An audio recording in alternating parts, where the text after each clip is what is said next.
Mauna po ang bawat isa sa atin. Purihin ang ating Panginoon sa napakagandang umaga na ipinagkaloob sa atin ng ating Panginoon upang tayo po ay patuloy na mabuhay sa ating pong pagkakilala sa ating Panginoon. Purihin ang Diyos. Hallelujah! Tapos na po ang mga araw na maulan. At ngayon naman po ay gumanda na ang panahon pagkatapos ng bagyo na ilang araw, mahigit isang linggo na walang pasok ang mga estudyante at ang ilang mga nagtatrabaho sa atin. Kaya ngayon na mayroon po tayong panambahan ay isa po sa ating kagaanan na makapag-church na wala pong hadlang sa ating pong panahon. At blessed tayo na mga nakakadalo sa gawain ng ating Panginoon dahil yung ating buhay spiritual ay patuloy na napapangalagaan ng ating Panginoon. Lumalago yung ating buhay spiritual.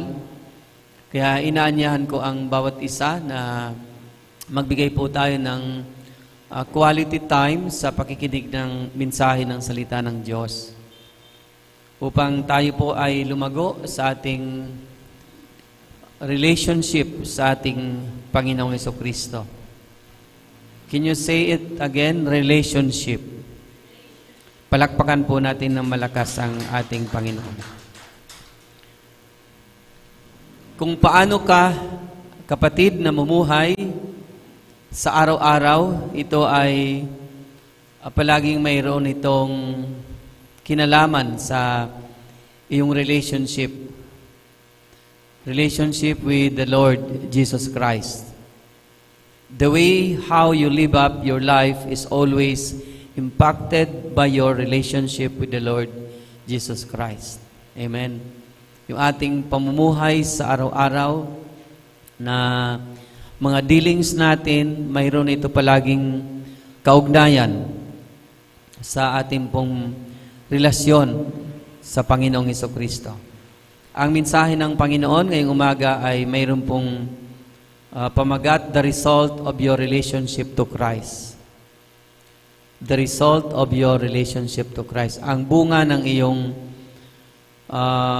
relasyon kay Kristo.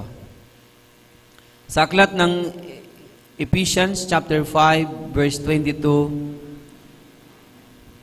to verse 27.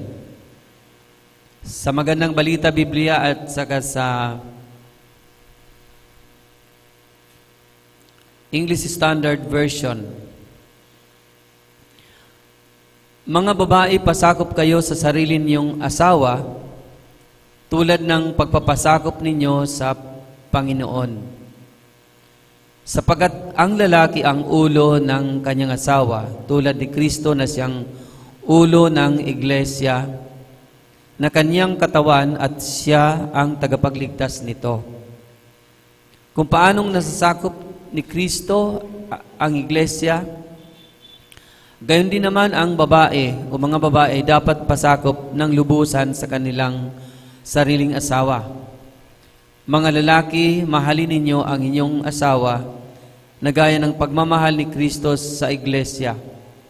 Inihandog niya ang kanyang buhay para sa iglesia upang ialay ito sa Diyos matapos linisin sa pamagitan ng paghuhugas ng tubig at sa salita. Ginawa niya ito upang ang iglesia ay may harap niya sa kanyang sarili na nasa kagandahan nito. Walang anumang dungis ni kulubot, banal at walang anumang kapintasan. Wives, submit to your own husbands as the Lord. For the husband is the head of the wife, even in Christ is the head of the church, his body, and is himself its Savior. Now as the church submits to Christ, so also wives should submit in everything to their husbands. Husbands, love your wives, as Christ loved the church and gave himself up for her, that he might sanctify her, having cleansed her by washing of water with the word, so that he might present the church to himself in splendor, without spot or wrinkle or any such thing, that she might be holy and without blemish. Purihin ang Panginoon sa pagkabasa ng mga salita ng Diyos. Hallelujah. Ito po ang nais pong ipaabot sa atin ng Panginoon, ang bunga ng ating pong relasyon kay Kristo. The result of your relationship with or to Christ. Kaya nabanggit po kanina sa pag-uumpisa ng mensahe na ang lahat po ng ating mga ginagawa sa araw-araw, ito po ay mayroon po itong kaugnayan doon sa ating relationship kay Kristo. Kapag sinabi mong no, or I think about it, kung totoo yon, marahil hindi mo yon nararanasan sa buhay mo. At kung hindi mo nararanasan ang ganitong katotohanan, your relationship to Christ might be in a question, or naging questionable yung iyong relasyon kay Kristo kung hindi apektado ang iyong ginagawa sa iyong araw-araw na buhay, kundi apektado ng iyong pagkakilala kay Kristo. Amen ba? Kaya yan po yung katotohanan na tayo po na mga mananampalataya ng ating Panginoon ay nagkaroon tayo ng relasyon sa Kanya, kay Kristo. Ano yung relationship natin? The relationship that was established between you and the Lord Jesus Christ.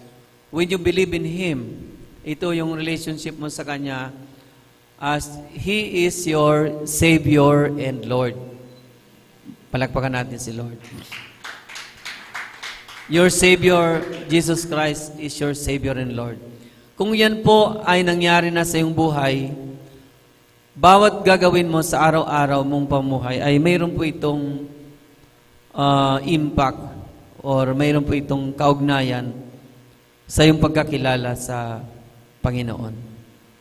Lahat po ng ginagawa mo, iniisip mo, pinaplano mo sa buhay, lahat po dyan nakalagay po sa pangunahing konsiderasyon ang iyong relasyon kay Kristo. Kaya dito po sa buhay na ito, nung tayo po ay iniligtas ng Panginoon sa pagitan nating pananampalataya sa Kanyang ginawa sa krus ng Kalbaryo, ay nagkaroon po tayo ng tinatawag na pagbabagong buhay. Yung conversion of our worldly life, of our secular life, of our sinful life, ay nagkaroon na ng ebidensya sa iyong karanasan. Nagkaroon na ito ng katunayan. Nararanasan mo na ito. Amen? So, yun po ang reality ng isa pong born-again Christian. Lahat ba na nandito ay born-again Christian? Yan ang reality ng isang born-again Christian. Palagi na po sa iyong may sumusubaybay, sa iyong mga iniisip, sa iyong mga pinaplano, sa iyong mga gustong gawin, mayroon na po sa ating sumusubaybay. At binibigyan kanya ng conviction, binibigyan kanya ng guidance, binibigyan kanya ng instruction kung ano ang dapat gawin. Yan po ang espiritu ng ating Panginoong Jesucristo. Nung siya ay tinanggap mo sa iyong buhay, ang espiritu ni Kristo ay nanahan sa iyong puso. Nandiyan na siya sa iyong puso, kaya ikaw ay tinatawag na isang born-again child of God. Amen? John chapter 1 verse 12, sapagkat ang sinumang sa Kanya ay sumampalataya, siya ay pinagkalooban niya ng karapatan na maging anak ng Diyos. John chapter 3 from verse 3 to verse 7. Kayo ay ipinanganak sa Espiritu ng Diyos. Palakpakan natin si Lord.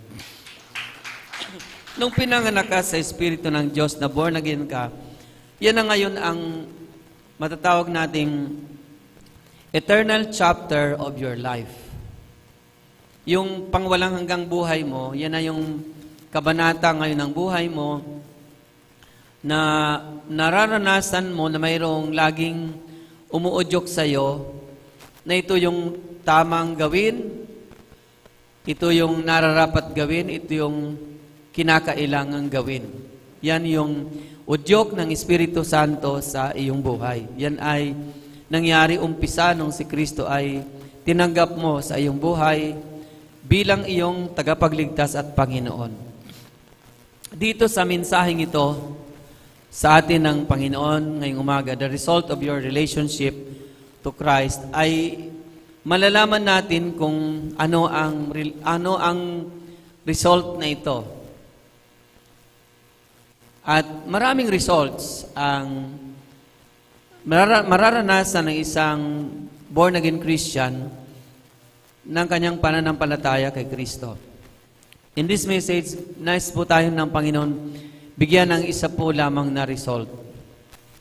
A single result which must be experienced by every born-again child of God.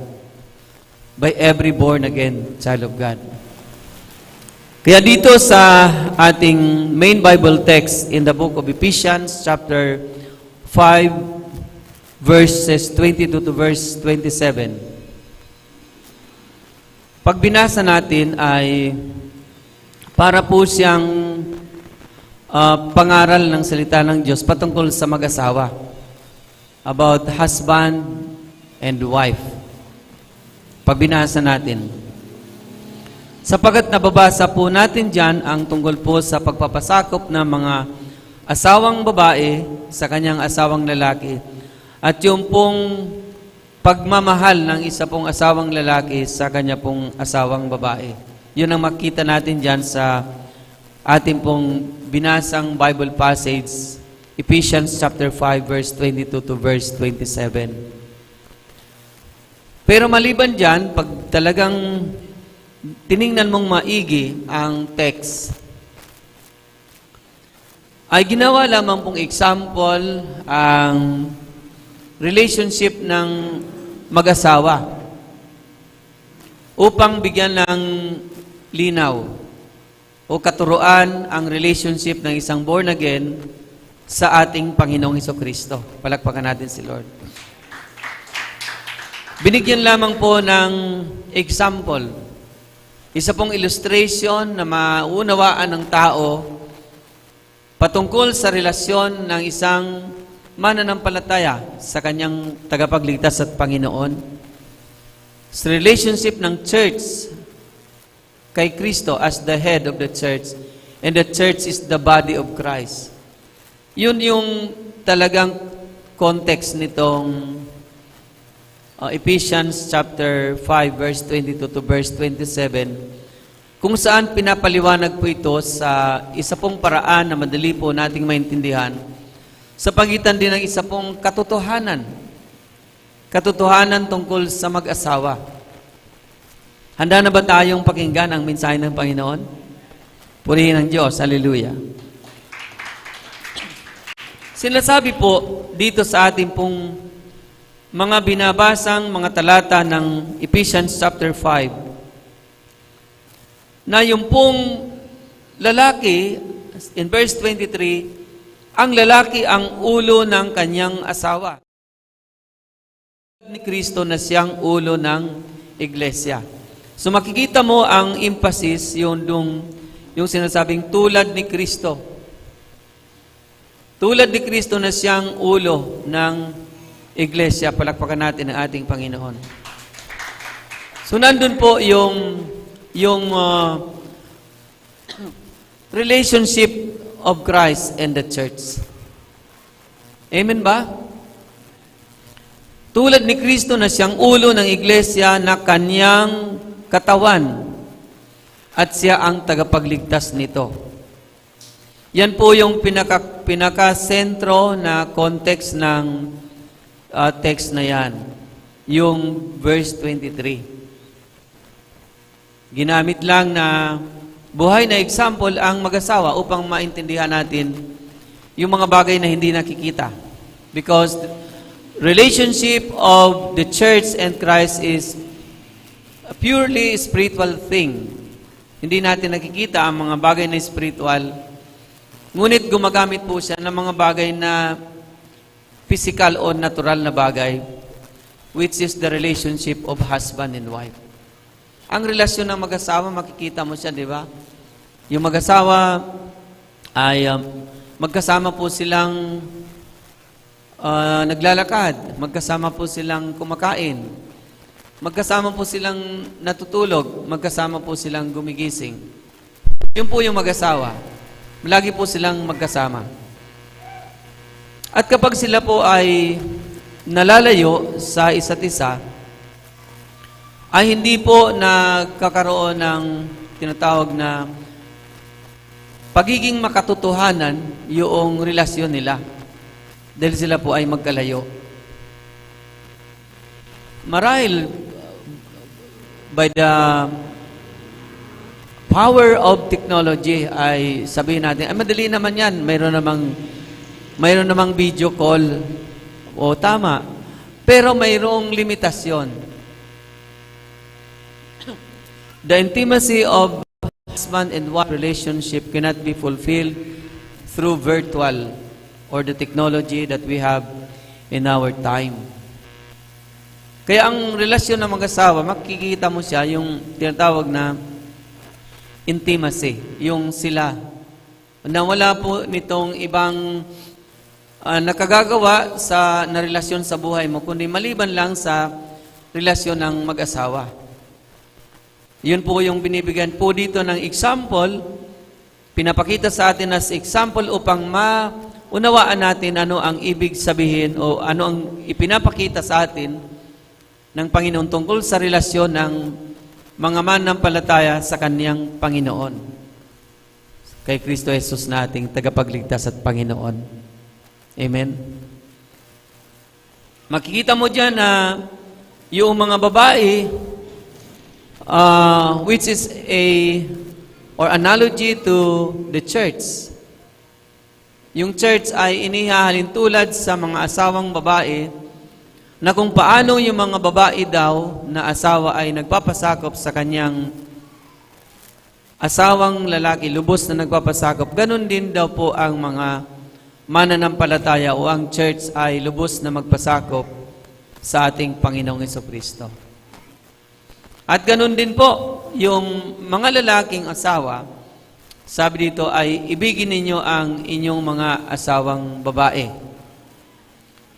So makikita natin yung pagmamahal ng asawang lalaki. Paano ba niya ipinapamalas ang pagmamahal ng asawang lalaki sa kanyang asawang babae? Binibigyan niya ng kanyang pangailangan. Amen ba? Basically, fundamentally, yung mga asawang babae, binibigyan talaga ito ng asawang lalaki ng kanyang mga pangailangan. Kaya nga, pag ang mga kabataan natin ay gusto na pong pumasok sa isa pong relationship ng pagdujowa, ay nag-uumpisa na po silang mag-practice, magbigay-bigay ng mga bagay-bagay na ikakatuwa noong kanyang crush, yung kanyang gustong ligawan. Bibigyan niya ng chocolate, bigyan niya ng flower, bigyan niya ng mga importanteng bagay na sa tingin niya ito ay magiging expression of who that person for him, for that guy, is to become for that guy. Makikita mo yung kanyang ginagawa. Something special is happening. Amen ba? that you cannot do to everyone. Doon lang sa isa na yon. Yun yung pagmamahal ng isang lalaki. Mahalin ninyo ang inyong asawa ng gaya ng pagmamahal ni Kristo sa kanyang iglesia. Pag sinasabi natin iglesia, tayo po na mga mananampalataya ang tinutukoy na iglesia. Pag sinabing iglesia dito sa Biblia, hindi ito tumutukoy sa isang religion na ang pangalan na iglesia. Ang tinutukoy na iglesia ay mga tao na mga mananampalataya ni Kristo na sila po ay nagtitipon. Yun po ang tinatawag na church. Kaya nga sabi ng ating Panginoon, Matthew chapter 18, kung hindi ako nagkakamali, from verse 20 to verse 22, ang sabi doon, sapagkat kung saan man mayroong 2 o 3 nagkakatipon, dahil sa aking pangalan, ako'y naroong kasama nila. Yun po ang tawag doon, church. Kaya kapag ikaw na isang believer ni Christ ay meron kang kasamang another believer of Christ, one or more believer na kasama mo, meaning there are 2 or 3 or more gathering in the name of Christ, ang tawag sa kanila ay iglesia. Amen ba? So tayo po dito ay iglesia. It does not refer to a building, to a kapilya. Hindi po yon. Ang iglesia dito ay mga taong sumasampalataya kay Kristo as Savior and Lord. So sabi diyan, mga lalaki, mahalin ninyo ang inyong asawa na gaya ng pagmamahal ni Kristo sa kanyang iglesia. Paano ipinakita ni Kristo ang kanyang pagmamahal sa kanyang iglesia? Sabi dito, inihandog niya ang kanyang buhay para sa iglesia. Ibinigay niya ang kanyang buhay. May binigay ni Christ ang kanyang buong commitment para sa kapakanan ng kanyang church. Palakpakan natin si Lord. Pakisabi nga sa iyong katabi, para po sa kapakanan mo, kapatid. Kaya si Lord, ginawa niya ang lahat hanggang sa paghahandog ng kanyang buhay doon sa krus ng Kalbaryo upang maipadama niya ang kanyang pagmamahal sa kanyang church. So yun din po ang sinasabi pagdating po sa katotohanan, ang mga lalaking asawa ay dapat niyang mahalin ang kanyang babaeng asawa katulad ni Kristo na inihandog niya ang kanyang sarili para sa church. Yung full and total commitment ng lalaking asawa ay ginagawang example ng Panginoon or vice versa. Ginagawa ring example ang ginawa ni Kristo sa kanyang church upang maipakita sa mga maituro sa mga asawang lalaki na hanggang kamatayan ibibigay mo ang iyong buhay sa iyong asawa. Parang yung kasabihan ng mga siga, ng mga brosko, over my dead body. Yun yung pinakasustansya ng sinasabi dito na inihandog ni Kristo o dapat ihandog ng lalaking asawa ang kanyang sarili para sa kanyang asawang babae. Baka sabihin ng mga kabataan nating mga babae, mga dalaga, napaka-sweet naman kung ganyan ang manliligaw sa akin. Huwag kayong maniwala basta sa kanila. Mga nambubula lang yan. Baka sasabihin lang sa inyo ngayon. Pero pag asawa na, hindi naman pala totoo. Ha? Meaning, yung mga lalaki ay pakakainin niya ang kanyang asawa. Amen ba? O, kayong mga kabataang lalaki, gusto niyo mag-asawa, kaya niyo na bang magpakain ng asawang babae? Ha? Baka naman, nag-asawa nga kayo, pero kukuyakoy lang kayo sa bahay, hindi niyo naman, wala rin. Saan naman, anong natupad? Ha? Anong ganap? Anong ganap doon? Wala, di ba? Na nabigyan mo nga ng katuparan, yung gusto mo siyang maging asawa, pero yung obligasyon mo, yung tungkulin mo sa kanya, hindi naman nangyari.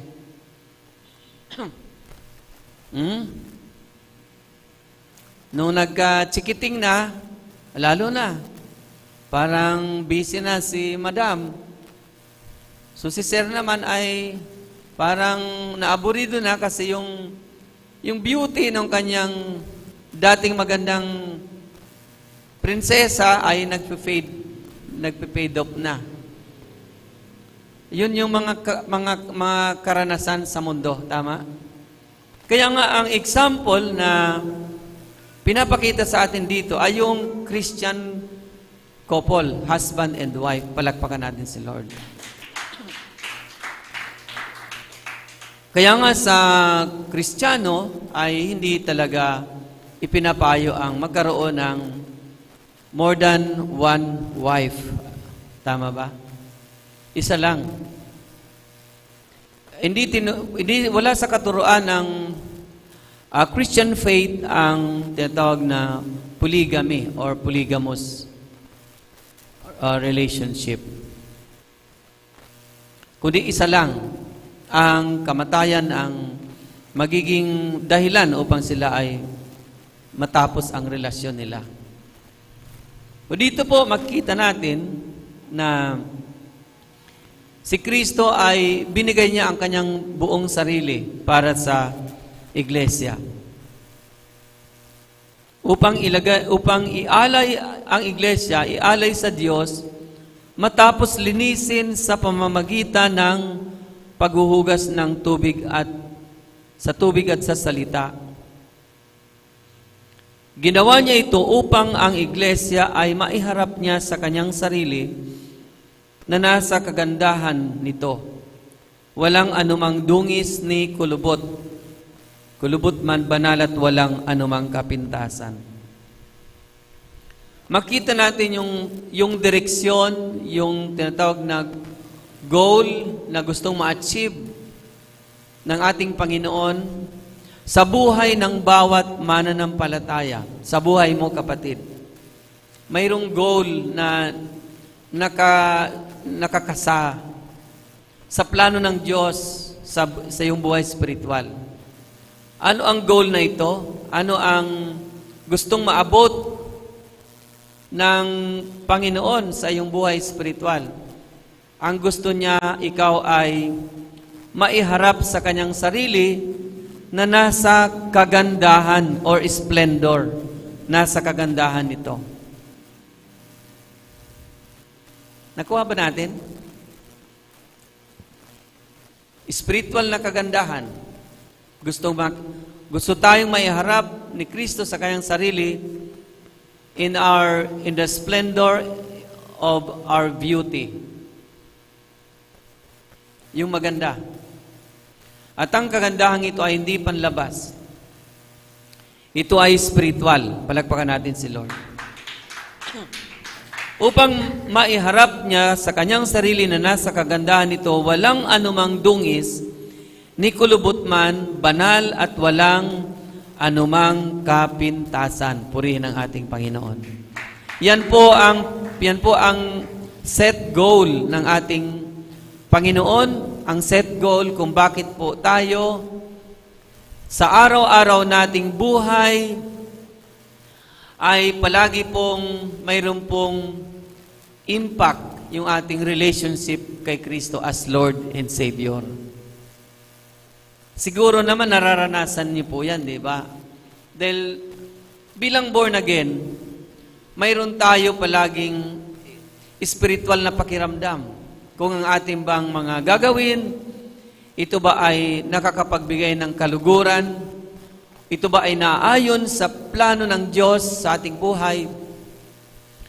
Sa ating mga iniisip, mga pinaplano, mga ginagawa. Everything, in every hour, in every minute, in every second of our lives ay lagi pong nandoon po. Hindi po siya konsiderasyon na tinatawag, kundi siya po ay impact.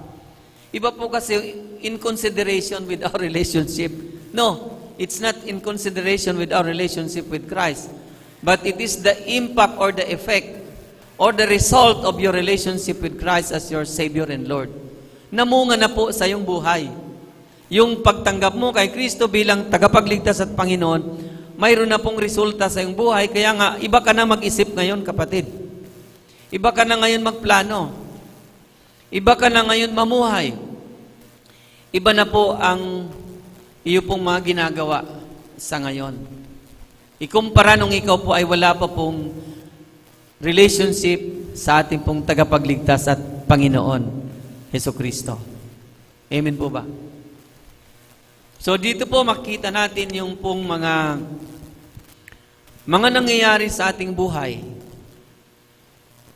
na nagbibigay po ng contradiction sa gusto po ni Kristo na maabot, ma-achieve ng bawat isa sa atin sa pamagitan niya.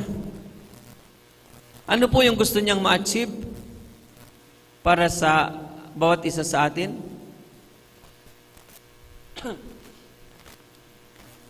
Nandun siya sa verse 26.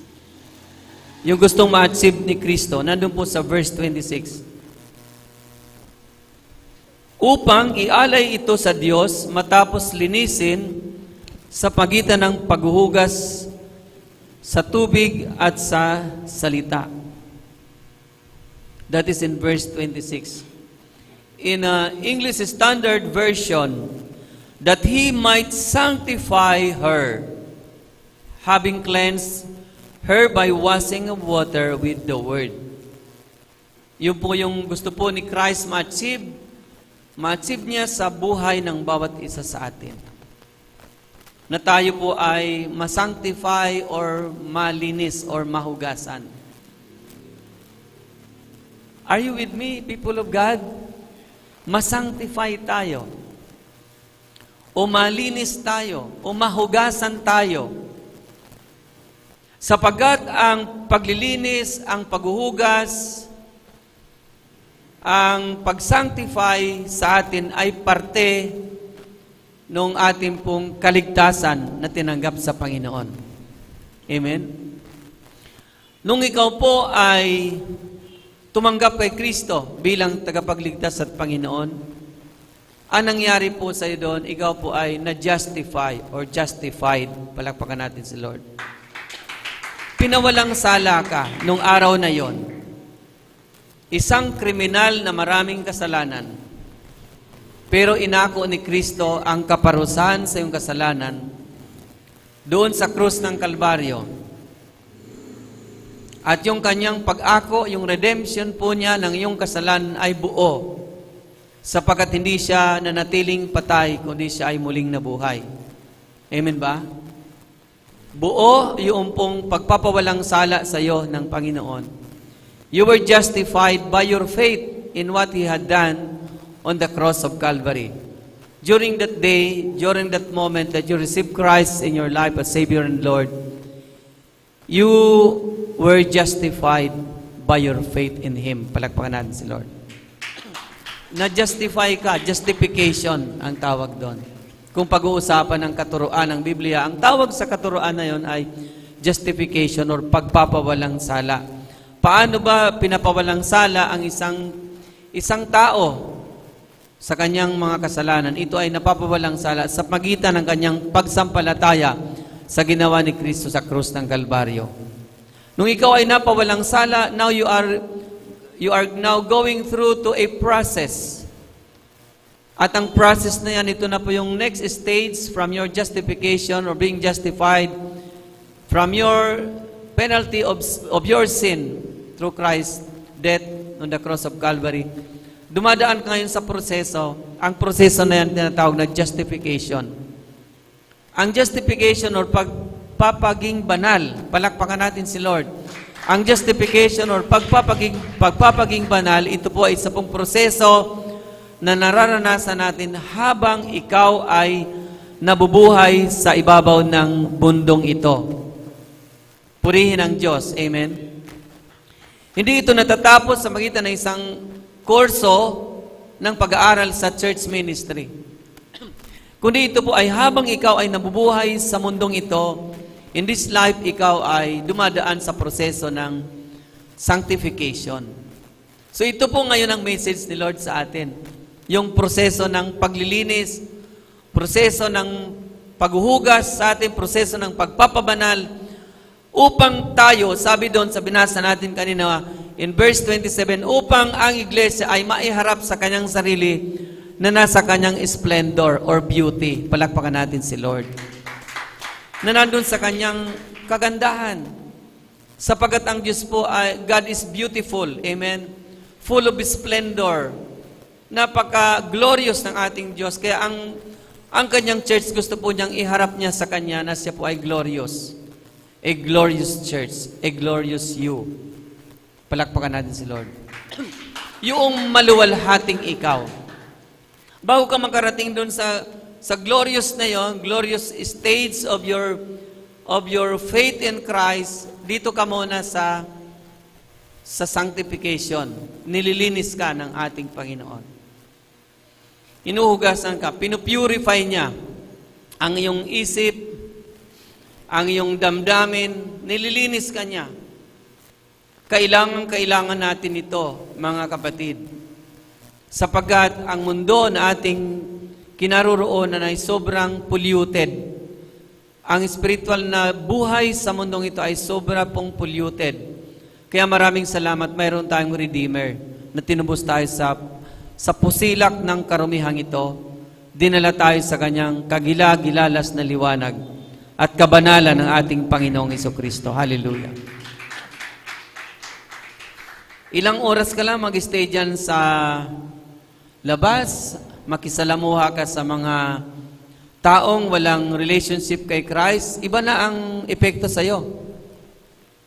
Makisalamuha ka sa mga kaklase mo, sa mga katrabaho mo, iba na epekto. Kaya pag uwi mo sa bahay, parang hindi ka born again. Yung daladala mong nasagap mo sa labas, ito ay lilinisin ito ni Kristo. Amen ba? Uhugasan ito ni Kristo sa pagitan ng tubig at ng salita. Palakpakan natin si Lord.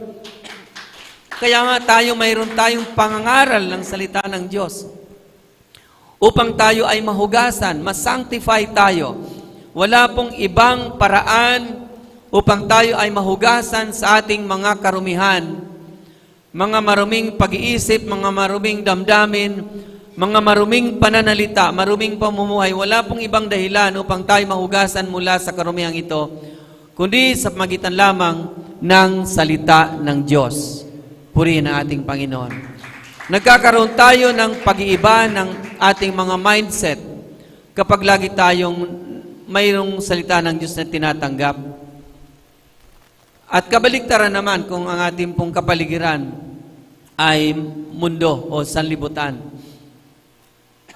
Yung pong bangayan, yung mga away, yung mga pagalingan na mga prinsipyo, mga filosofiya. Mayroon naman tayong boom na boom ang social media technology. Pag nagbasa ka o nanood ka ng mga bagay-bagay sa social media, ay nakikita mo kung gaano kadumi ang buhay sa mundong ito. Makikita mo kung gaano ka-polluted ang buhay spiritual, buhay ng ating mga kaluluwa. Because the one in us that was redeemed by Christ is not your physical body. It is your soul, ang iyong kaluluwa. Yan ang tinubos ni Kristo, ang iyong kaluluwa. Ano ba yung iyong kaluluwa? Ano ba ang komposisyon ng iyong kaluluwa? Ang iyong kaluluwa, hindi po ito. Hindi po itong physical na ito na nahawakan natin. Sapagat ito ay galing ito sa lupa, galing ito sa alabok. Itong physical na katawan natin. Na kung saan ang tao ay dito po siya nakafocus sa katawang ito. Ang isa pong sekular na tao, dito po siya nakafocus sa katawang ito. Pagpapaganda ng katawan, pagpapaganda ng panlabas. Pero napapabayaan po niyang bigyan ng pansin ang kanyang kaluluwa. Yung mga bagay na pangkaisipan, mga bagay na pangdamdamin. Your soul is your mind. Your soul is your emotion. Amen? In Greek word, soul is psyche or psyche. Meaning, ito po yung iyong isipan, yung pag-iisip mo, ito po yung damdamin. Yan po ay hindi po nakikita ng ating natural na mata. Nakikita mo ba ang isipan mo? Hindi mo nakikita.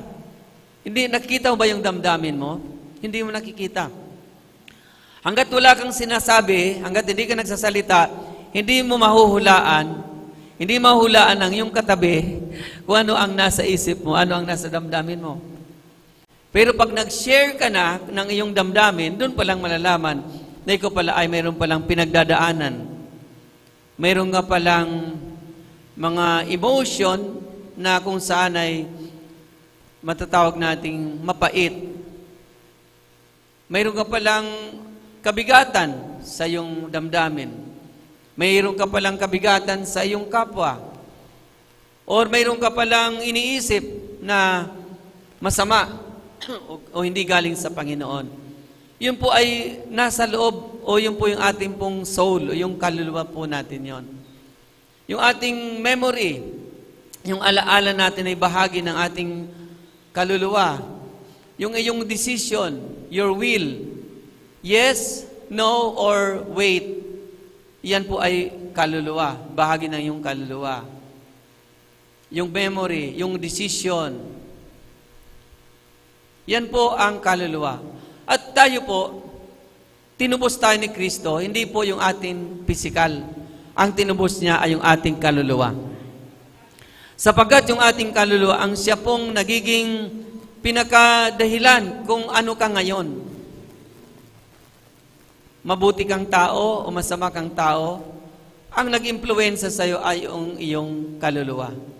Yung iyong isip, yung iyong damdamin. May mga taong nabubuhay sa galit. Ang kanilang kaluluwa ay punong-puno ng galit. Punong-puno ng hinanakit. Ang tawag po dyan ay mga kaluluwa na kailangan pong linisin ng salita ng Diyos. May mga kaluluwa na punong-puno ng paghihiganti, kaya nga may nakakapatay ng kapwa. Dahil yung kanilang pong kaluluwa ay punong-puno ng ganito pong mga murderous thinking, murderous feeling sa kanila pong mga puso at kaisipan. Kaya nakakapatay po sila ng kapwa. Nakakagawa sila ng masama. No, kaunting sagi lang ay galit na. O yun po yung gusto ni Lord na ma-achieve niya sa atin na mahugasan tayo, malinisan tayo sa lahat ng uri ng mga nagpaparumi sa ating kaluluwa. Palakpakan natin si Lord. Napakalinaw naman dyan sa verse 26, that He might sanctify her, meaning the church, meaning you and me, that He might sanctify her, having cleansed her by the washing of water with the word. Gusto po niya tayong mahugasan. So we have to interpret ito pong salitang with the water or with the word. Yung water, ito ay simbolo ng paghuhugas. Amen ba? Ito ay simbolo ng rehydration, replenishing of health. Di ba pag ikaw ay sa feeling mo dry ka, inom ka ng maraming tubig. Sumisigla ka, di ba? Nare-revitalize ang iyong sarili na nakakainom ka ng maraming tubig. Minsan wala ka sa balance, inom ka ng maraming tubig. Yun ang sinisimbolize. Binibigyan po ng paglalarawan ng salitang by the washing of water and with the word. Sapagat yung tubig po ang naghuhugas o naglilinis. Ginagamit nating pampaligo, panghilamos, ginagamit din nating panglaba o panghugas sa lahat po ng mga uri ng dumi. Tubig po ang katapat niyan, di ba? So ganun din po sa ating pong kaluluwa, ang katapat po niyan ay ang spiritual na tubig ng ating Panginoon, which is the Word of God. Salita ng Diyos ang makakapaghugas sa ating mga karumihan, sa ating mga kaisipan at sa ating mga damdamin. Yan po ang gusto po ni Lord ma-achieve niya sa ating pong mga sarili. Kaya sa araw-araw nating buhay ay marami po tayong encounter. sa pagkagising mo pa lang sa umaga, mayroon ka ng encounter. Ano ba gagawin mo? So, kinaugalian mo pagka umaga, tatawag ka sa ating Panginoon, di ba?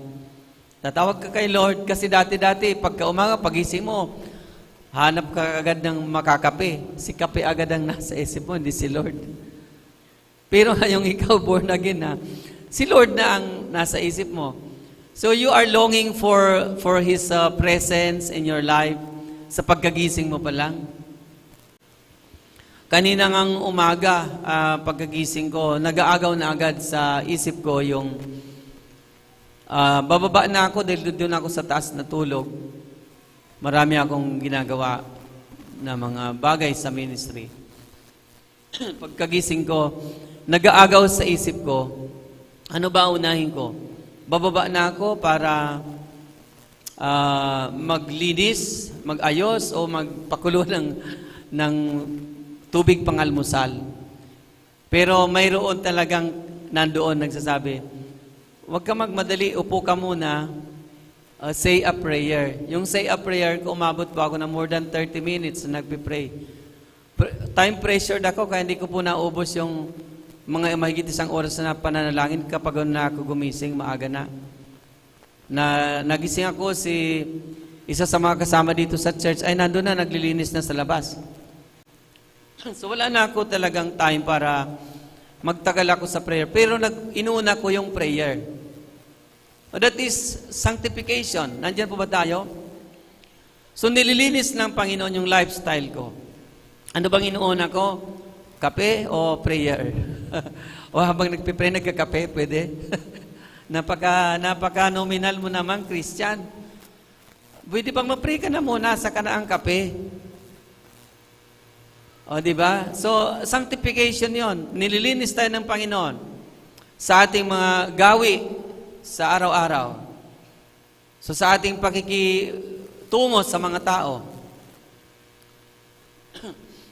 Kung ang mga tao na nakaharap mo ay bubuhusan ka kaagad ng maraming mga isyo sa paligid.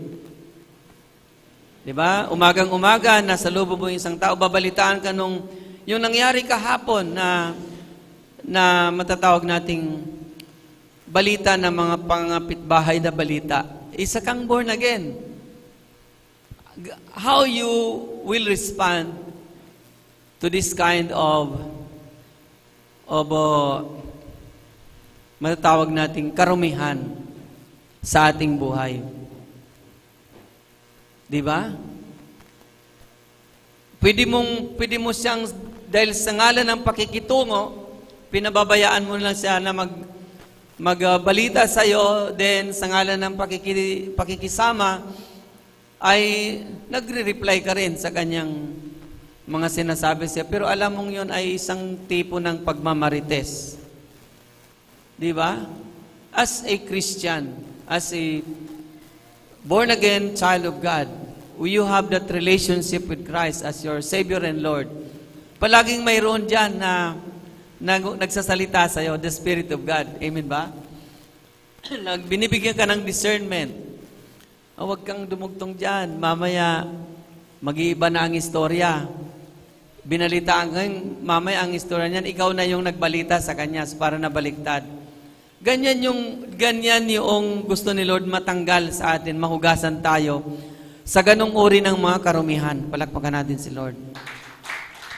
Yung mga karumihan ng mga pag-iisip na mga malisyosong pag-iisip sa kapwa, isa po yan. Kasi nga, diyan na po ang trend ngayon sa mundo. Lalo na pag tayo nakikinig ng mga balita, amen ba? Nakikinig tayo ng kung ano ang mga nangyayari. Sobrang sama ng mga nangyayari sa ating pong kapaligiran. Kahit na po yung mga tao po na nasa posisyon sa gobyerno, pag pinapakinggan mo silang magsalita, bibihira ka lang makakita ng mga nasa posisyon sa gobyerno. Ang kanila pong pananalita ay makakatulong sa iyo, magbe-benefit ka as a born-again child of God. Ilan lamang. Pero karamihan, majority of these authorities, hindi ka makapaniwala na sila ay authority. kung sila po ay manalita. Sapagkat yung mga authorities, makita mo, siyempre balita, di ba? Hindi mo naman maiwasan, umiikot ang balita dahil may social media tayo. Hindi ka makapaniwala na may mga authorities tayo na kumakampi sa mga taong masama sa paningin ng salita ng Diyos, sa paningin ng Panginoon. Sila pa yung kinakampihan. To tayo ngayon, naaapektuhan tayo, na-i-influencean tayo. The question is, how do you relate your life sa ganitong mga pangyayari? Sumasang-ayon ba tayo doon sa mga ganitong klaseng mga ginagawa ng mga tao?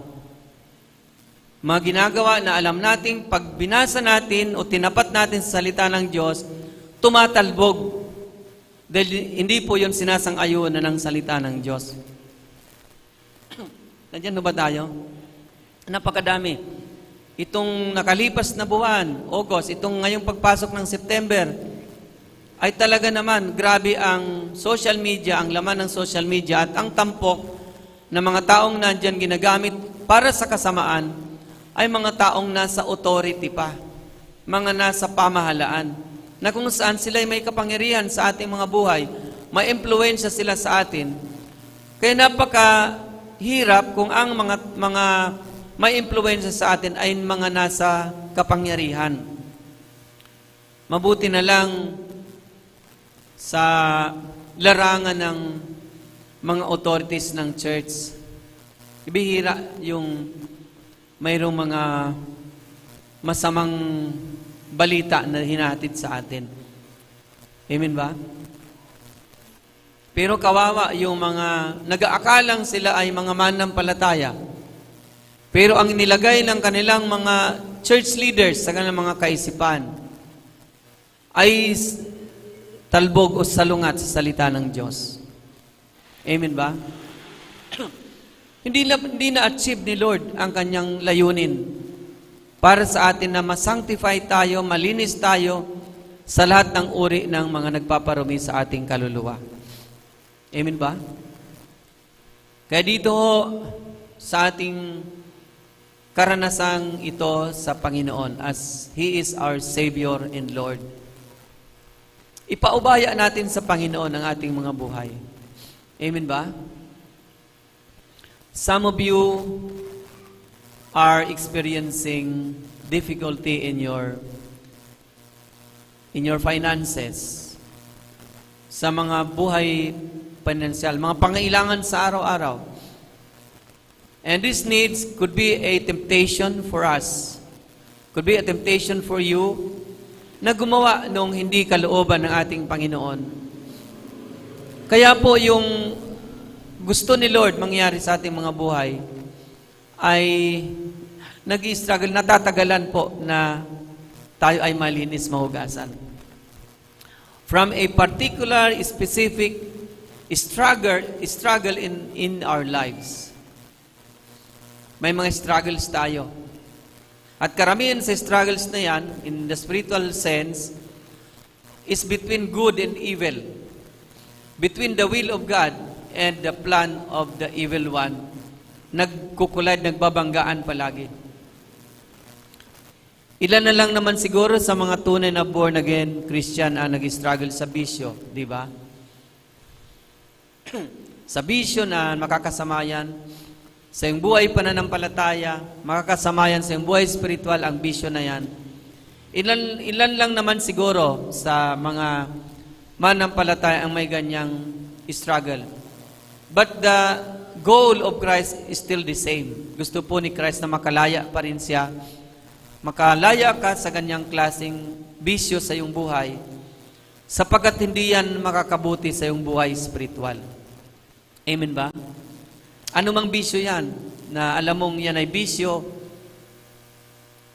hindi mo pwedeng ipagwalang bahala, sapagkat mayroong layunin si Kristo sa buhay mo, na freely, 100% makalaya ka sa bisyo na yan. Amen ba? It could be a struggle with sin, kasalanan. Madalas ang struggle sa kasalanan ay related with sexual sin. Nandiyan ba tayo? Do you hear me? Madalas ang struggle sa kasalanan is related with sexual sin. So nililinis po tayo dyan ng ating Panginoon. Yung mga spiritual na mga kasalanang sexual, lalo na sa atin, na sa ating pamumuhay dito sa ating bansa, napakalaya nating mag-search na mga bagay-bagay sa social media na mayroong relationship sa sexual na bagay. Kung saan itong mga bagay na ito ay nakakasira ng ating buhay spiritual. Nandyan mo ba tayo? Can I hear a big applause for the Lord? Isa po yan sa gusto pong linisin ni Christ. Matinding struggle yan, ang sexual sin. Nung panahon ng sexual sin, sinasabi ni Lord na pag tumingin ka ng malaswa sa isang babae, nagkakasala ka ng pangalunya. Ngayon po yung pagtingin ng kalaswaan, hindi na po doon sa babae. Gadget lang ang hawak mo. Mayroon ka ng kalaswaan. Oh. So kung ang kasalanan sa kalaswaan, ang struggle natin, that is the very purpose of Christ. Bakit po siya araw-araw na kumikilos sa iyong puso at kaisipan, may conviction. Kapatid, ang gagawin natin, pakinggan natin, pumanig tayo kay Lord dahil siya po ang iyong Lord ng buhay mo. Siya ang Savior mo. Paano yon, Pastor, kung nag-decide ako ngayon na bahala na si Lord, linisin niya ako sa mga kasalanang sexual. Paano yun? Nagawa ko na naman. After all na ako'y nalinis ni Lord, nagawa ko na naman. Sabihin mo nga sa katabi mo, sabihin mo na, huwag kang titigil. Tuloy ka pa rin kay Lord. Amen ba? Sabi ko kanina, habang tayo ay nasa mundong ito, ang hantungan, sabi doon, hanggang maiharap tayo ni Kristo sa kanyang sarili. Amen ba? Hindi pa naman tayo niya inihaharap sa kanyang sarili. Kaya nasa isa pa tayong process ngayon. Amen ba? Nasa proseso tayo ngayon ng sanctification, paglilinis. Ano ba ang ibig sabihin pala ng sanctification? Ang sanctification, ang ibig sabihin po nito, a process of becoming more like Christ. Wow! Ang galing. Amen? So yun ang ating model, si Christ. A process of becoming more like Christ. Si Christ ba, ay bagay wala pa namang social media nung time ni Christ. Wala pang gadget na kagaya sa atin. Pero isa pa rin, parehas pa rin yung struggle. Pagdating sa sexual sin. Kaya nung time nila, yung mga lalaki, pag nakasalubong ang mga babae, nakatingin sila sa baba, yung mga lalaki. Ngayon, hindi. Talagang sinusundan ng mata, di ba? O titig. Nakatitigan yan. Titig na titig. So sabi ni Lord, yung isang lalaki na tumingin ng malaswa sa isang babae ay nagkakasala na siya ng pangalo niya. Amen ba? Ibig sabihin, hindi naman talaga doon sa panahon na may social media or walang social media ang issue. Ang issue ay yung ating involvement doon sa kasalanan na yon. So parehas pa rin po, it is a process of becoming like Christ. Kung becoming like Christ, ang tanong, si Christ ba ay gumagawa ba noong malaswang pagtingin sa isang babae? Kung sabi nyo yes, magpakita kayo ng ebidensya na si Christ ay tumingin ng malaswa sa isang babae. So siya pa nga nagturo na hindi dapat tumingin ng malaswa sa isang babae. Amen ba?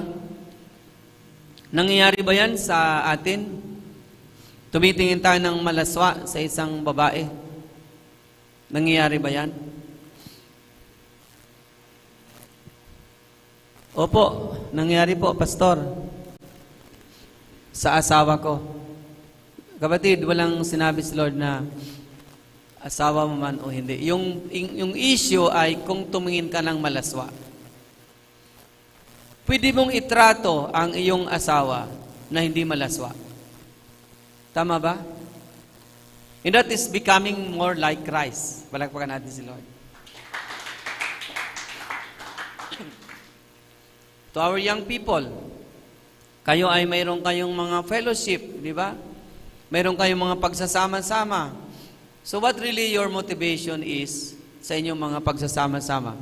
Nahaluan ba ito ng mga bagay na matatawag nating doon ka nililinis ni Lord sa area na yan ng iyong pag-iisip, sa area na yan ng iyong damdamin? Kapatid, kung alam mong nililinis ka ni Lord, sabihin mo lang kay Lord, sige Lord, linisin mo pa ako Lord, bahala ka na Lord. Basta hindi ako sa Lord tatalikod. Hindi ako Lord bibitaw. Patuloy ako Panginoon, hahawak sa iyo Lord. Kahit ang paglilinis mo sa akin ay ginagamitan mo na Panginoon ng Sondrox. Amen ba? Dahil ang paglilinis ni Lord minsan ay mahapdi. Minsan naman ay gumagamit siya ng pamalo. Wala na kasing palo-palo ngayon sa paglalaba. Puro naka dry clean or washing machine na mayroong dryer. Pag kinuha nyo, ready to wear na. Wash and wear. Pero nung panahon nang ako'y bata pa, sa paglalaba namin, mayroon kaming pamalo. Yung mga fabric, katulad ng mga pantalon na maong, pinupukpok namin yan para ma-squeeze out lahat ng mga putik at mga dumi doon sa tela. Minsan si Lord ganyan maglinis sa atin. Pinapalo ka para ma-squeeze out lahat ng mga impurities and evil thoughts sa iyong buhay. Amen ba tayo mga kapatid? Yung mga masamang isipan, gusto ni Lord na ma-squeeze out yan, kaya minsan gumagamit siya ng pampalo. Kung kayo nakakaranas niyan, ipaubaya mo lang sa Panginoon because you are undergoing a process to be more like our Lord Jesus Christ. Hallelujah. Maraming salamat sa ating Panginoon. Yan po ang sinasabi sa 1 Thessalonians chapter 4, verse 1 to verse 3. Mga kapatid, sa isa pang bagay na ipinapakiusap namin at ipinapayo sa inyo sa pangalan ng Panginoong Hesus, sana'y lalo pa ninyong pagbutihin ang inyong pamumuhay ngayon, sang-ayon sa inyong natutunan sa amin, upang kayo'y maging kalugod-lugod sa Diyos. Alam naman ninyo kung ano ang mga katuroang ibinigay namin sa inyo buhat sa Panginoong Hesus. Kalooban ng Diyos na kayo'y maging banal, lumayo sa lahat ng uri ng kahalayan. Palakpakan natin ang ating Panginoon. Yan po ang salita ng Diyos. Basahin niyo maigi. Pag nilay-nilayan niyo kung nagkakamali ang salita ng Diyos. The Word of God is perfect. The Word of God is pure. The Word of God is complete, lacking nothing. Every word and every teaching in the Bible is inspired or breathed by God. Amen? Inihipan, hiningahan ng Diyos ng kanyang buhay ang salita sa Biblia. Amen? Kaya po, ito po ang gusto ni Lord ma-achieve niya. Sabihin mo nga sa iyong katabi, gusto ko ring ma-achieve sa aking buhay ang gustong ma-achieve ni Lord sa aking buhay. Makiisa tayo sa Panginoon. Amen ba? Mag-join tayo sa Kanya. Hindi naman tayo yung talagang magtatrabaho nito. Because by our own, we are all corrupt. Bulok tayo lahat. Mayroon tayong kabulukan sa ating mga damdamin, sa ating mga kaisipan.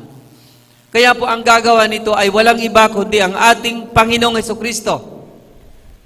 By His almighty power, He will cleanse you by the water and by the word. Lilinisin ka niya, kapatid. Pero ipinapaunawa niya sa iyo na habang tayo ay nandito sa mundong ito, mayroon tayong process na pinagdadaanan. Ano man po ang struggle mo, kapatid, sa issue na ito ng sanctification, some people are in bondage already. Iba yung in bondage, yung nakatali na. May tanikala, nakatali na sa isang struggle with sexual sin. Before, I had a lot of experience with this kind of demon. May demonyo na yung kanilang isip. Dahil, imbis na si Lord ang i-welcome doon sa kanyang isip, yung demon, yung evil, ang kanya na pong pinapanatili o in-entertain, ikinatutuwa na nandun sa kanyang isip. I had experience with this kind of deliverance in the past, na mayroon talagang mga tao na dahil pinamugaran na ng dyablo, ng masamang kaisipan ng kanilang mga isipan, nagkaroon na rin po ng demon as in demon na nandoon sa kanilang isip. Kapag ganyan na ang isip mo, kapatid, i-cast out mo yan. Sabihin mo, sa pangalan ni Jesus, lumayas ka. Ikaw, demonyo ng kalaswaan na nasa aking isipan, lumayas ka. Pinapawalang bisa ko ang iyong kapangyarihan sa aking isipan. Only Christ, my Lord, has the power over my mind. Palakpakan natin si Lord. You have now the power and the authority to do that in the name of Jesus Christ. Hindi mo na kinakailangang maghanap ng isang eksperto na exorcist, para gumawa sa iyo ng pagpapalayas ng demonyo na yan. Ikaw mismo, kapatid, dahil ikaw ay isa ng born-again Christian. You have now the power that is from the Lord Jesus Christ to demolish every stronghold in your mind. So, kung sa tingin mo, struggle ka na, more than the struggle, a normal or a low level of struggle, baka yan ay bandage na. Sabihin mo kay Lord, Lord, tulungan mo ako, Panginoon, gusto kong makalaya dito, Panginoon, sa mga sexual sin na ito, na siya pong nagpaparumi sa akin. Dito sa lifestyle na ito, Panginoon, na nagpaparumi sa akin. Amen ba? I pray sa mga estudyante, expose kayo sa mga kalaswaan sa eskwelahan. I pray sa mga nagtatrabaho, expose kayo sa mga kalaswaan sa inyong workplace. Kaya the safest place in this world is in the presence of the Lord Jesus Christ. Diyan na po talaga. Doon ka magbabad sa presensya ng ating Panginoon. Saan mo ba makikita ang presensya ni Lord? Sabi ni Lord, kung saan man may 2 o 3 nagtitipon sa aking pangalan, ako'y naroong kasama nila. And that where the presence of the Lord can be found.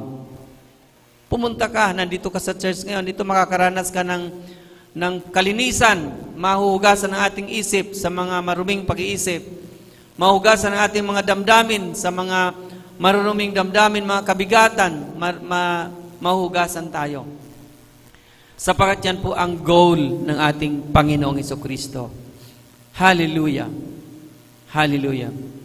I pray, mga kapatid, na ang relationship na ito na mayroon tayo sa ating Panginoong Hesus ay tunay na magkaroon po ng impact sa iyong buhay spiritual at sa iyong pang-araw-araw na buhay. Amen po ba? Because when we say relationship, ito po ay nangangahulugan ng hindi lamang po ng spiritual na bagay sa ating buhay.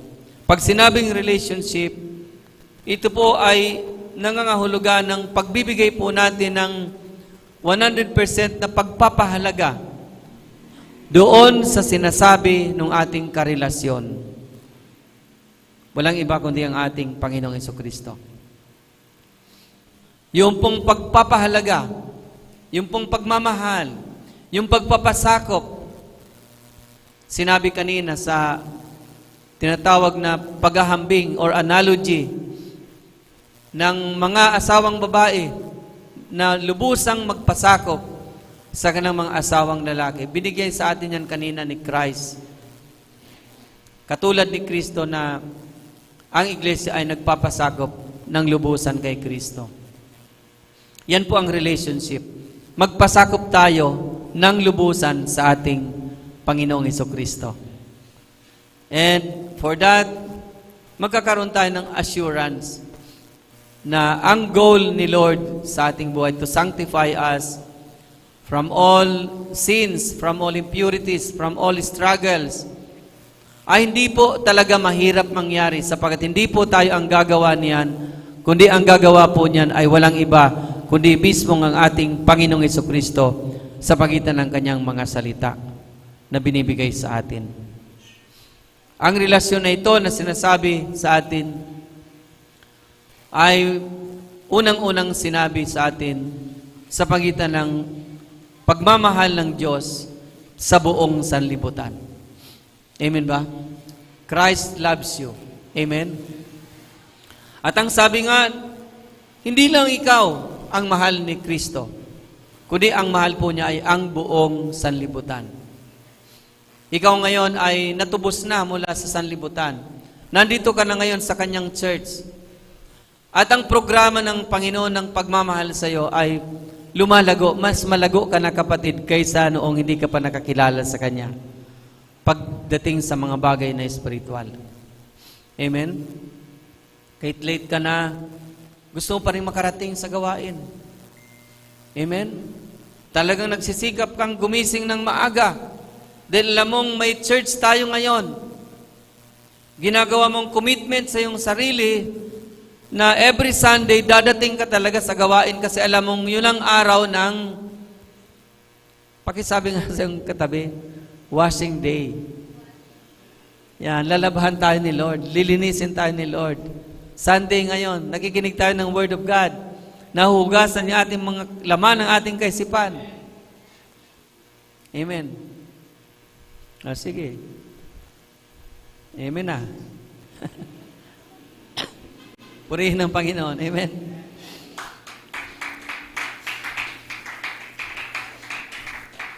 Ikaw palagi ka nag-church. Hallelujah. And then, another level, sasabihin ni Lord sa iyo, anak, mag-serve ka na. Lalo pa ikaw naglilingkod na sa ministry. Naglilingkod ka na sa church through the church ministry. Lalo na nagkakaroon ka ng assurance na mahugasan tayo. Sa pagitan ng process na ito ay maging katulad tayo ng ating Panginoon. Bakit? Mayroon ka ng church ministry. Ang bawat naglilingkod sa gawain ng ating Panginoon, napakahirap na basta ka lang hahawak ng task or ng responsibility mo sa ministry without first asking the Lord to cleanse you from every sin and impurity in your heart. Palagi mo yung sinasabi sa Panginoon. Kaya iba ang buhay, iba ang level mo kapatid kapag nagsaserve ka na sa church ministry na ating Panginoon. Dati pa church ka lang. Dati very obedient ka lang sa pagdalo, sa every Sunday worship. Pero sumunod niyan ikaw ay nandun na, nagmi-ministry ka na sa gawain ng ating Panginoon. Hanggang tayo ay palago ng palago, amen ba? Pataas ng pataas ang level natin hanggang tayo ay maiharap ni Kristo sa kanyang sarili na tayo po ay beautiful with splendor, yung ganda. Napakasarap marating natin ang ganitong nais ng Panginoon sa ating mga buhay. So I pray na ang mensaheng ito ng ating Panginoon ay tumimo sa inyong mga puso. Na nagkaroon po tayo ng kagalakan ngayong umaga na tayo po ay napabilang doon po sa mga taong nais ni Lord linisin, i-sanctify. Today, my brothers and sisters, kung alam mo na mayroon kang mga bagay sa iyong puso at kaisipan na gusto mong ipalinis sa Panginoon. Sa iyong kinaupuan, sasabihin mo sa Kanya, Lord, cleanse me. Sanctify me, Lord. Hugasan mo po ako, Panginoon, sa aking mga nasa kalooban ko, nasa isip ko, Panginoon. Maging sa mga plano ko, Lord, mga gusto ko mapangyari sa aking buhay. Lord, isinasubmit ko ito sa iyo. Amen ba? Mga estudyante, ano ang plano mo as a student? I-submit mo kay Lord. Hingin mo kay Lord, sanctify my plans. Amen. Sanctify my plans with your word and with the water. Hugasan mo, Panginoon. Upang ma-purify ninyo ang aking mga plano doon sa mga bagay na hindi plano na nagmula o hindi ayon sa iyong plano, Panginoon. Amen. Hingin mo kay Lord, ano ba ang gusto mong gawin na ngayon nakatapos ka na ng pag-aaral mo, ang iba sa iyo nakatapos ng pag-aaral, ano ang plano mo ngayon? Itaas mo kay Lord, i-lift up mo kay Lord ang plano mo na yan. Ang sitwasyon mo ngayon, tapos ka na mag-aaral. Sabi nga ay lilipat na daw sa panibagong chapter ng buhay. Anong plano mo? Itaas mo yan sa ating Panginoon. I-submit mo kay Lord ang plano na yan. And God will grant the desires of your heart. Palakpakan natin kay Lord. Sa Diyos mo hanapin ang kaligayahan. At Kanyang ibibigay ang mga ninanasa ng iyong puso. Ibibigay ng Panginoon.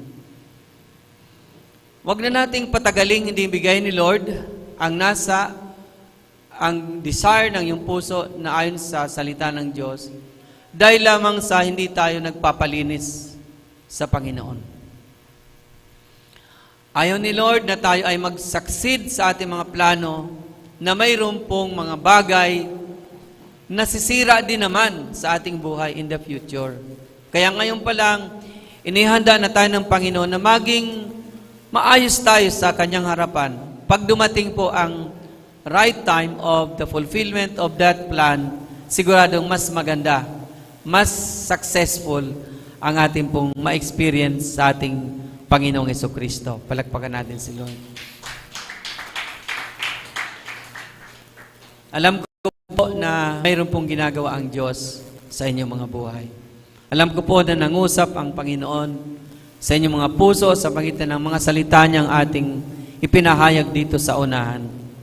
Ang dalangin ko ay magpatuloy tayo mag-level up sa proseso ng sanctification. Magpatuloy tayo mag-submit, magpailalim sa kalooban ng ating Panginoon at sumunod sa Kanyang kalooban. Magpatuloy din tayo maglingkod sa gawain ng ating Panginoon. And experience the blessing, the success, and the prosperity that is coming from the Lord. Sinabi naman yan ng Panginoon sa atin. Kung bakit siya pumunta dito, upang ikaw ay magkaroon ng isang buhay na ganap at kasiyasiya. Today, brothers and sisters, italaga natin sa Panginoon ang mga bagay na ito. Tayo pong lahat ay tumayo at manalangin tayo. Mayroon din tayong mga ilang ipapanalangin at magkasama-sama tayong maipanalangin ang mga bagay na ito. Ipag-pray din po natin si Evangelist Noel Menes na flight na po niya mamayang 8:30 ng gabi. Papunta po ng Australia for safe travel. Philippines to Australia. At atin din pong ipag-pray ang mga estudyante natin na mga kapatid na nag-aaral pa upang ang buhay po nila ay mapangalagaan ng ating Panginoon. Bigyan po sila ng mga kaisipan na mula sa Panginoon upang sila po ay magsilbing halimbawa sa kanilang pong mga kaklase. Sila po ang tingnan ng kanilang mga kaklase. Magkaroon sila ng impluensya na mula sa Panginoon sa kanilang mga kaklase. Pag-pray din natin ang ating mga nagkakaedad ng mga kapatiran na bigyan sila ng Panginoon ng lakas ng pangatawan. At kung mayroong mga sakit at karamdaman ay pagalingin ng ating Panginoon. Amen?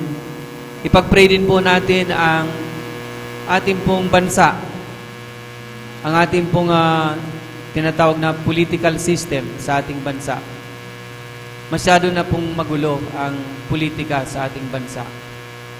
Tayong mga Christian, hindi po tayo dapat maapektuhan ng kaguluhan ito. Sapagkat tayo po ay nililinis ng ating Panginoon sa ating mga puso at kaisipan. Amen po ba? Palakpakan natin si Lord.